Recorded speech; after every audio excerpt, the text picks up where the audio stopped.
Bienvenue dans Ma vie de sorcière, le podcast où on ne fait pas semblant. Pas de développement personnel à la mode, pas de spiritualité pour se donner bonne conscience. Ici, on veut du vrai, du profond et du transformateur. Je suis Christelle Célis, thérapeute holistique et tu es au bon endroit si tu veux t'incarner pleinement, libre, honorer ta puissance et te reconnecter à l'énergie du vivant. Sans dogme et sans cadre rigide, je t'invite à explorer tes schémas, tes ombres, à comprendre ce qui se joue en toi, à comprendre les énergies qui t'entourent et à révéler ta propre vérité et ton unicité. Installe-toi, l'épisode commence maintenant. Et bienvenue dans l'épisode du jour. Je suis Christelle Célis de Ma vie de sorcière et aujourd'hui on va parler de la reconversion en tant que thérapeute. Changer de vie pour devenir thérapeute, c'est pas forcément un virage qui est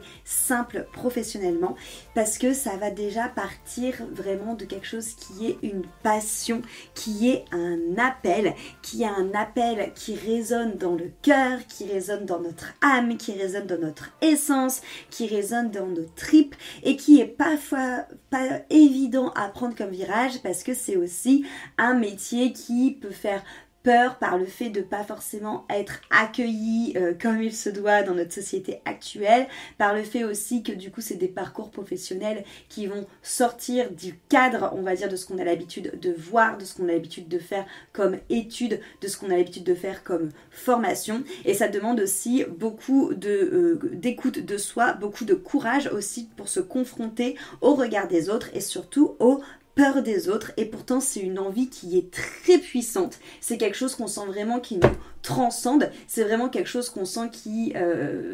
clairement nous permettra de allier à la fois le côté très alimentaire et primaire d'avoir un travail, mais aussi le côté très vibrant de ce qui se joue dans notre âme et de ce qui nous permet tout simplement de pouvoir aussi œuvrer pour quelque chose qui a du sens pour nous. Et c'est comment est-ce qu'on arrive à jongler finalement avec tout ça qui nous nourrit de l'intérieur et qui nous donne envie de suivre vraiment notre voie, et aussi comme je disais, tout ce qui va avoir les peurs que ça va engendrer, que ce soit les peurs financières, les peurs de ne pas savoir par où commencer, les peurs de ne pas forcément trouver une formation qui est très professionnalisante, qui est de qualité, les peurs de ne pas savoir trouver une clientèle, voilà, tout ça qui arrive, combien d'années de formation il faut, par où commencer, est-ce qu'on en est capable, est-ce que j'ai vraiment un don pour faire ça, est-ce que c'est une folie passagère ou est-ce que c'est une évidence. Bref, il y a beaucoup de questionnements qui viennent quand on a envie de se convertir en tant que thérapeute. Cependant, ce métier de thérapeute, c'est vraiment un métier déjà qui va venir nous nourrir, déjà nous en tant que thérapeute, et surtout qui va apporter toute son unicité quand on est thérapeute en s'appuyant sur ton expérience, sur ce que tu es, sur les tempêtes que tu as traversées, sur les expériences que tu as pu avoir dans cette vie, les métamorphoses, les transformations, les compréhensions, sur toutes les réponses aussi que tu as pu tout simplement déduire par rapport à ton vécu. Donc après avoir eu en effet plusieurs expériences, plusieurs prises de conscience, plusieurs questionnements, un énorme travail sur soi aussi qu'on a fait,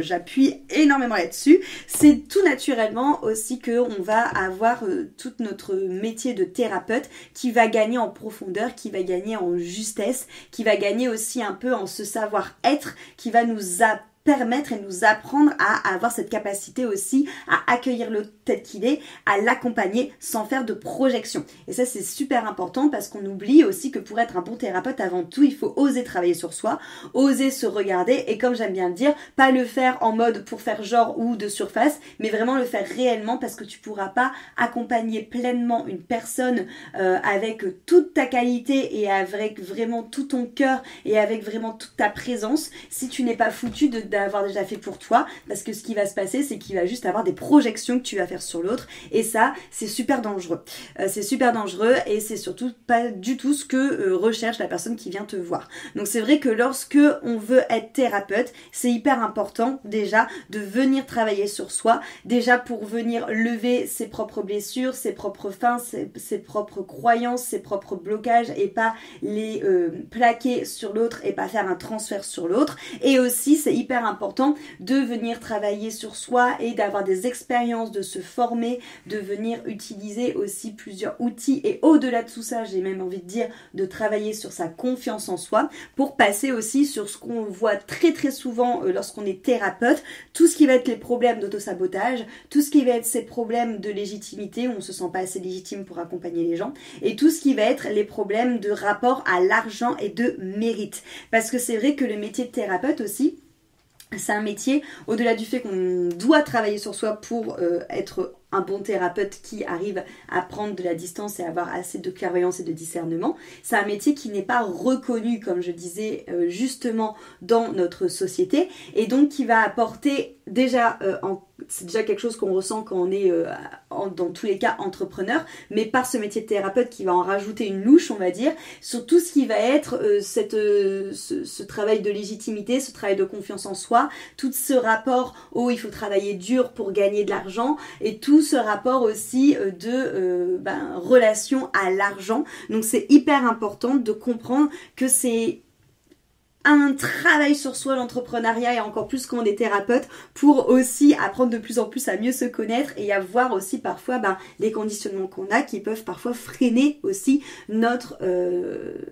entreprise et notre activité. Et c'est vraiment quelque chose qui se tisse, c'est une élaboration, c'est aussi comprendre déjà quand on est entrepreneur, c'est en règle générale tout le temps, tout est mouvant, il faut savoir suivre le flow et savoir à la fois jongler entre les intuitions et la concrétisation de fait de mettre les choses dans la matière. Mais quand on est thérapeute, il y a aussi toute cette notion aussi de savoir aussi jongler avec les énergies, de comprendre aussi que rien n'est stable et que tout est mouvant, et que ça se reflète aussi dans notre entreprise et lorsqu'on veut en faire notre métier de devenir thérapeute. Donc quand on parle de thérapeute, qu'est-ce que ça veut dire? Ça englobe énormément de choses, thérapeute. Dans les thérapeutes, il y a bien entendu les psychiatres, les psychologues, les psychanalystes, les psychothérapeutes, les psychopraticiens, mais les énergéticiens qui vont accompagner avec des thérapies brèves, avec des soins et holistiques, sont bien évidemment thérapeutes, et on va même pouvoir les retrouver dans la case des psychopraticiens, c'est-à-dire tout ce qui va regrouper les thérapies douces alternatives du type hypnose, PNL, soins énergétiques, coaching, constellation familiale et systémique, chamanisme, et j'en passe, en gros tout ce que je fais et tout ce que je vous propose. Donc c'est souvent la voie en effet qui est choisie pour pouvoir pratiquer en libéral, et qu'il faut s'assurer d'avoir une formation qui va être bien éthique et bien solide, et surtout une formation qui va vous permettre d'avoir des clés que vous allez pouvoir réutiliser. J'insiste aussi énormément là-dessus parce que de mon parcours pour devenir thérapeute, la chose que j'ai le plus remarqué et dont je vous ai parlé moult et moult fois, c'est que la plupart du temps, les personnes font des formations qui durent 2 jours, et qu'en fait ça ne suffit pas, parce qu'au bout de 2 jours, la personne n'a pas le temps d'intégrer l'outil, et surtout la personne ressort de là avec ce syndrome de manque de confiance en elle, avec cette impression de ne pas avoir eu toutes les clés pour en faire quelque chose, et du coup on en revient ce côté auto-sabotage, illégitimité, imposteur, qui fait qu'on n'arrive pas finalement à en faire quelque chose et qu'on n'arrive pas à faire fructifier son activité et même parfois à se lancer. Donc c'est important d'avoir une formation. Quand je dis solide, c'est qui vous donne des vrais outils même dans la durée, et surtout une formation qui vous permet de pouvoir créer quelque chose qui vous ressemble. Parce que moi, ce que j'ai pu aussi remarquer maintes et maintes fois, c'est d'avoir fait des formations où le formateur finalement nous donne toutes les clés de manière, copier-coller, dans l'idée de faire un peu comme des clones de ce que le formateur fait, alors que je trouve que c'est hyper important de laisser un espace aux personnes qui viennent se former d'appropriation de l'outil pour pouvoir laisser justement la personne qui se forme venir développer toute son identité, toute son individualité dedans. Pourquoi? Parce que l'autre peur qui vient souvent quand on veut se reconvertir en tant que thérapeute, c'est on se dit oui mais il y en a beaucoup trop sur le marché. C'est vrai, il y en a énormément sur le marché, mais c'est pas vrai parce qu'il faut savoir que tous les gens qui vont venir vous voir pour faire un soin énergétique, pour faire une thérapie, que ce soit en format one shot ou en accompagnement, c'est des personnes qui vont peut-être venir oui pour l'outil parce que c'est parce qu'ils se sont intéressés peut-être à cet outil qu'ils vous ont trouvé, mais ils vont pas venir pour l'outil directement, ils vont venir avant tout pour vous en tant que thérapeute, pour vous en tant que thérapeute dans votre dans votre sensibilité, dans votre vécu, dans le message que vous partagez, dans votre vision du monde. Et ça, c'est hyper important de le comprendre parce que c'est vraiment ce qui va rendre votre activité et donc votre reconversion unique. Et donc, c'est important pour moi aussi que vous ayez une formation, que vous choisissiez une formation, comme j'ai dit, solide, mais aussi une formation qui vous permet de pouvoir vous exprimer vous en tant qu'individu, parce que c'est vraiment ça qui fera la différence ensuite quand vous vous lancerez. Donc c'est vraiment comprendre que le chemin pour se reconvertir en tant que thérapeute, c'est quelque chose de global, comme tu l'auras très bien compris. C'est quelque chose de global à la fois par rapport à toi, ton identité, par rapport à toi, ton expérience, parce que ça va te permettre à la fois de travailler sur toi pour éviter d'être un mauvais thérapeute et de faire projection de tes traumas sur l'autre, mais aussi parce que c'est ça qui va t'amener à toi le fait que tu vas avoir toute cette finalement toutes ces choses qui te rendent unique dans ton parcours, qui va pouvoir te permettre de te démarquer et qui va faire en sorte que tu vas matcher avec certaines personnes qui vont venir vers toi. Et ensuite d'avoir aussi, en effet, comme je vous l'ai dit, une formation qui est assez longue, à la fois pour vous donner toutes les clés des outils, mais aussi à la fois pour pouvoir vous permettre de prendre le temps de réellement prendre conscience des outils que vous avez appris, de les intégrer, de les infuser, de prendre confiance en vous et de pouvoir sortir avec cette formation solide et éthique en ayant votre propre individualité, identité, thérapie et de pouvoir oser vous placer en tant que thérapeute sans avoir cette impression d'être un imposteur. Donc ça c'est hyper important de comprendre que c'est vraiment la base de cette reconversion parce qu'on a beaucoup ce mot légitimité qui revient beaucoup, c'est-à-dire que la légitimité c'est souvent ce qui va frapper la plupart d'entre vous dans cette reconversion, de genre est-ce que j'ai été assez formée, est-ce qu'on va me prendre au sérieux, qui je suis pour avoir le droit d'accompagner. Et comme je vous l'ai dit, la vérité vraiment à cette question, c'est vraiment cette notion que c'est un alignement avec soi et que tant que tu es dans cet alignement entre ce que tu offres et qui tu es, forcément ça va matcher parce qu'encore une fois les gens vont venir quand ils vont ressentir cet alignement et que le diplôme que tu vas avoir, en fait on s'en fout que ce soit un diplôme qui soit reconnu par l'État ou pas, parce qu'on va pas se leurrer sur ce point de vue là, l'État sont sacrément à la ramasse et notamment à cause du lobbyisme, de tout ce qu'il y a derrière, mais de venir chercher une formation qui sera qualitative, qui sera éthique, qui sera intègre, qui te fera vibrer, qui correspondra réellement à qui tu cherches, à ce que tu cherches, une formation qui te laissera aussi de l'espace pour pouvoir te développer toi en tant que thérapeute et de l'espace pour ton travail personnel et aussi de l'espace d'intégration et pas juste un week-end blablablou qui est s'étorché quoi. Donc c'est vraiment important de comprendre que ce métier de thérapeute en tout cas c'est vraiment un métier. Déjà l'entrepreneuriat c'est déjà le cas, mais encore plus dans l'entrepreneuriat en tant que thérapeute, qui nous met vraiment face à nous-mêmes, qui nous permet constamment de nous remettre en question, constamment qui nous permet de grandir et qui nous permet constamment aussi de devoir nous réinventer et d'être très créative. Et ça c'est à la fois je trouve ce qui est magique, mais à la fois ce qui peut parfois à terme peut être épuisant. Mais pour l'instant on n'y est pas encore sur ce point-là, mais il faut le savoir. Aussi, quand on se reconverti, généralement on fait beaucoup attention à toute cette notion d'outils, à toute cette notion finalement de savoir. faire, comme je vous l'ai dit, le savoir-faire est hyper important, mais on n'oublie pas le savoir-être, hein, c'est tout mon petit laïus que je viens de faire d'avant. Et on oublie aussi tout le côté, on va dire, entrepreneur. C'est-à-dire que quand on est thérapeute, on n'est pas que thérapeute, on est entrepreneur en thérapie. Quand on se reconvertit, c'est pour monter son entreprise, donc il y a toute cette notion d'entrepreneuriat. Et ça demande énormément de courage, ça demande énormément de stratégie. Il faut comprendre que l'entrepreneuriat, c'est pas un sprint, mais c'est clairement un marathon. Et que l'idée, c'est qu'il faut apprendre à savoir ralentir. Il faut pas voir justement une vision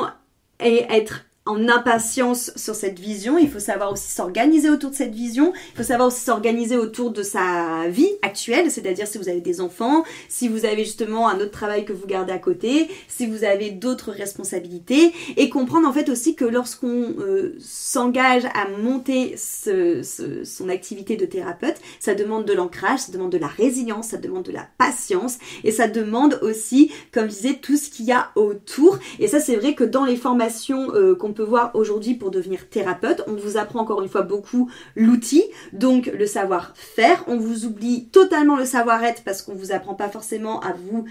permettre à infuser l'outil, comme je disais, et à vous l'approprier et à justement prendre le temps de révéler votre identité thérapeute pour lever tout ce qui est peur de confiance manque de confiance en soi et tout ça. Mais on oublie aussi tout le côté entrepreneuriat, et c'est pas parce qu'on apprend un outil qu'on sait faire de l'entrepreneuriat. Donc c'est important aussi de trouver une formation qui va vous permettre de vous soutenir dans cette notion d'entrepreneuriat, c'est-à-dire comment est-ce que je monte mon entreprise, quel message, avec qui j'ai envie de travailler, comment est-ce que je fais pour communiquer,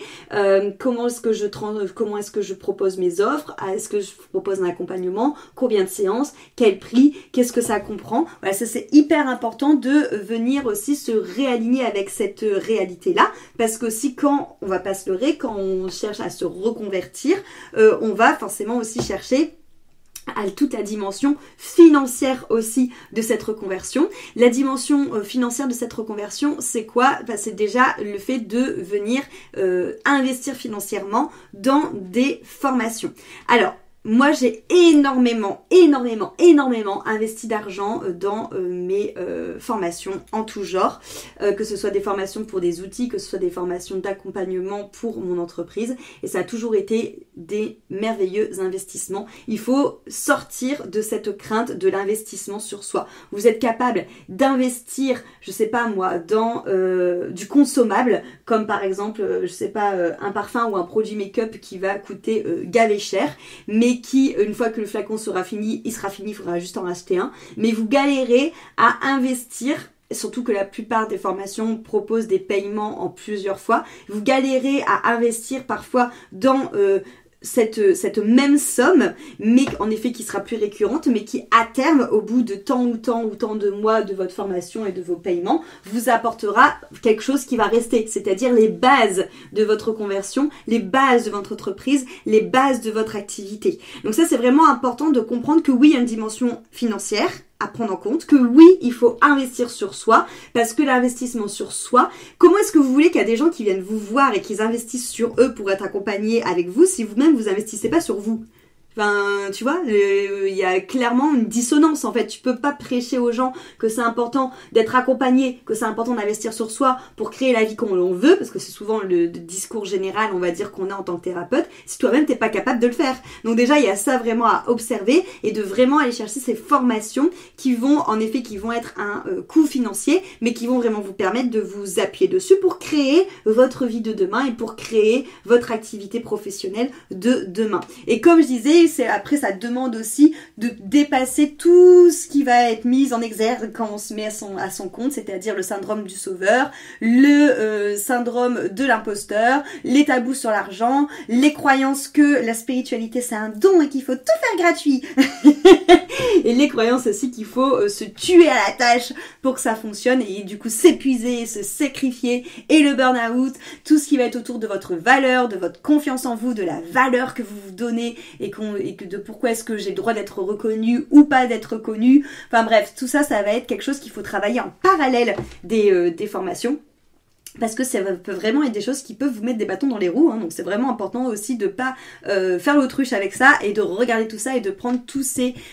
points un par un pour pouvoir ensuite s'assurer que ce métier de thérapeute pourra s'expanser. Et du coup, on sait aussi en effet que le métier de thérapeute, c'est un métier vraiment d'avenir parce qu'on est dans un monde qui est en quête de sens, on est dans un monde qui est en quête de mieux-être, de transformation, de réponse aux questions. Et aujourd'hui, les thérapeutes sont indispensables parce que les thérapeutes font partie du paradigme de demain. Les thérapeutes font vraiment partie des fondations qui permettent de créer ce nouveau monde que aujourd'hui on est encore en train de créer en ramenant justement plus de sensibilité, plus de mise en lumière, plus de conscience, plus de réponse aux questions et plus d'écoute aussi à tout ce qu'on a enfui trop longtemps sous le tapis, comme par exemple des traumas ou comme des blessures. Donc c'est important de comprendre aussi qu'on a besoin de thérapeutes et que justement si tu ressens dans tes tripes, dans ton cœur que c'est ça que tu veux faire, c'est que c'est vraiment un appel de ton essence, un appel de ton âme et que ça permet aussi quelque part de soutenir l'évolution qui est en train de faire depuis plusieurs années maintenant notre Terre et notre humanité et notre conscience tout simplement. Et donc c'est comprendre qu'il y a de la place pour tout le monde en fait et que les thérapeutes doivent avoir conscience de leur importance, de leur place, de leur sensibilité, de leur écoute qui est importante pour le monde de demain, de leur outil, mais aussi de tout ce qui en suit que j'ai pu vous parler durant ce podcast. Donc voilà, c'est vraiment important de comprendre tout ça, tout ce qui est autour de cette reconversion en tant que thérapeute et justement tu peux te poser la question, comment ça a du sens pour moi et est-ce que par rapport à tous les points qui sont amenés dans ce podcast pas à pas, est-ce que j'ai les réponses, est-ce que j'ai vraiment choisi une formation, est-ce que je vais choisir une formation qui va me permettre de me donner tous les outils tout en n'écrasant pas qui je suis réellement et mon unicité et surtout une formation qui va me permettre aussi de m'accompagner dans tous les questionnements à côté que ça va engendrer, confiance en soi, rapport à l'argent, tout ça, mais aussi dans tout ce qu'il y a après, c'est-à-dire dans la matière, la vraie construction de l'entreprise. Pour les personnes que ça intéresse, j'ai une formation qui s'appelle Transmission, qui est un cursus de 15 mois pour devenir thérapeute holistique et pour vivre de son activité. Je vous laisse le lien dans la description de ce podcast pour les personnes qui seraient intéressées pour qu'on puisse notamment en discuter et en parler. Vous pouvez bien évidemment prendre un appel découverte avec moi pour qu'on puisse voir un petit peu cela ensemble. Merci beaucoup pour votre écoute et à très vite pour un nouvel épisode. Cet épisode t'a plu, pense à lui laisser une jolie note sur ta plateforme d'écoute de ton choix et aussi de le partager aux personnes à qui il pourrait être utile.